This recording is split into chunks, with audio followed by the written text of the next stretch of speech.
नहमदुहु व नसल्ली अला रसूलिहिल करीम अम्मा बाद फ़अऊज़ु बिल्लाहि मिनश शैतानिर रजीम बिस्मिल्लाहिर रहमानिर रहीम इहदिनस सिरातल मुस्तकीम सिरातल लज़ीना अनअमता अलैहिम गैरिल मग़ज़ूबि अलैहिम वलज़्ज़ाल्लीन।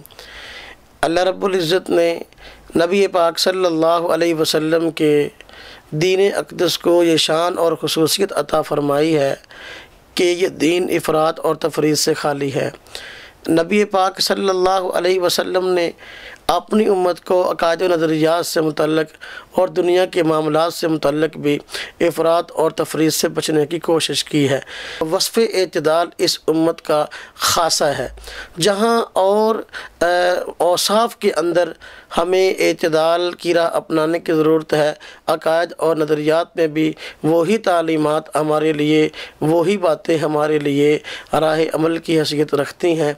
नबी पाक सल्लल्लाहु अलैहि वसल्लम ने जिसके मुतल्लिक़ जिस अंदाज़ से तशरीफ़ फरमाई है।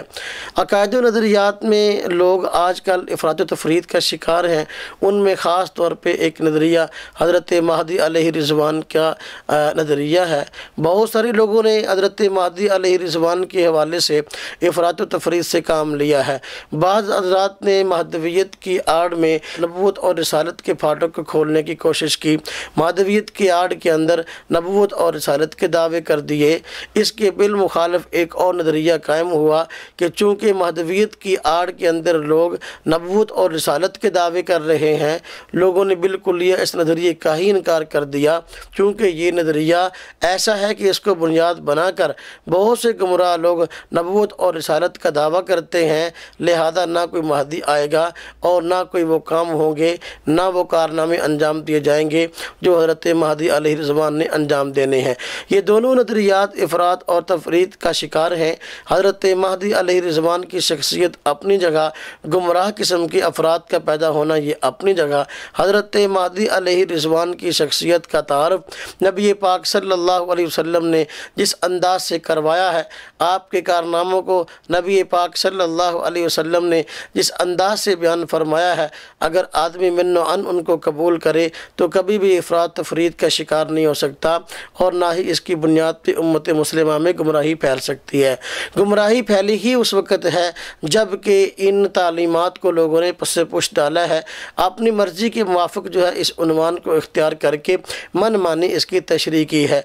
हज़रत महदी अलैहि रिज़वान के मुतल्लिक़ इस कदर रिवायात तादाद में मिलती हैं कि वो इतनी कसीर तादाद हैं कि हमारे अकाबर ने मुस्तकिल इस पर कुतुब लिखी और फरमाया है कि हज़रत महदी अलैहि रिज़वान के मुताल्लिक़ जो रिवायात मरवी हैं वो हद तवातुर तक पहुँची हैं। इसलिए आज अगर कोई आदमी हज़रत महदी अलैहि रिज़वान के नज़रिए का इनकार करता है तो गोया उस बात का इनकार करता है जो बात आज तक हमें तवातुर के साथ पहुँची है। नबी पाक सल्लल्लाहु अलैहि वसल्लम ने हज़रत महदी अलैहि रिज़वान के ज़ुहूर से मुतल्लिक़ जो तफसीलात बयान फरमाई हैं और उम्मत को जिस अंदाज से यकीन दिलाया है, अगर इस बात पे गौर करें तो हमें ये बात मालूम होती है क़यामत की अलामात में से अहम अलामत हज़रत महदी अलैहि रिज़वान का ज़ुहूर है। जिस तरीके से क़यामत से पहले और अलामात का ज़ुहूर होना और अलामात का पाया जाना ज़रूरी है, हज़रत महदी अलैहि रिज़वान का तशरीफ़ लाना भी एक यकीनी अलामत है।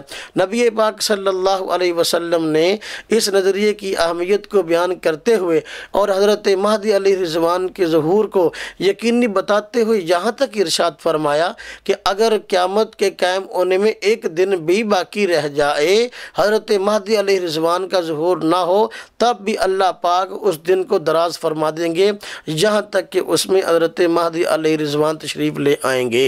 इससे ये बात समझ में आई, तिरमिज़ी शरीफ में ये रिवायत मौजूद है कि नबी पाक सल्लल्लाहु अलैहि वसल्लम ने वाज़े अल्फाज में हज़रत महदी अलैहि रिज़वान की तशरीफ़ आवरी से मुतल्लिक़ बातें इरशाद फरमाई हैं।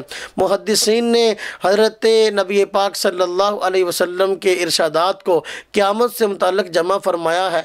क़यामत की बाज़ अलामत कुबरा बयान की गई, बाज़ अलामत सुगरा बयान की गई, बाज़ अलामत वुस्ता बयान की गई। हज़रत महदी अलैहि रिज़वान की तशरीफ़ आवरी को मुहद्दिसीन और असलाफ़ ने अलामत वुस्ता में शुमार شمار کیا ہے، اس لیے ہم کہتے ہیں جہاں اور علامات کا پایا جانا یقینی ہے، حضرت مہدی علیہ رضوان کا پایا جانا یقینی ہے اور ان کی تشریف آوری یقینی ہے۔ حضرت مہدی علیہ رضوان ضرور تشریف لائیں گے۔ اب ان کی پہچان کیا ہے، ان کے کارنامے کیا ہیں، اس حوالے سے ہم 3 قسم کی باتیں کریں گے۔ ایک یہ کہ حضرت مہدی علیہ رضوان کا نام کیا ہے، دوسرا یہ کہ ان کا کام کیا ہے، تیسرا یہ کہ ان کا شریعت میں مقام کیا ہے، امت محمدیہ میں مقام کیا ہے۔ ہم ان تینوں حوالوں سے بات کریں گے۔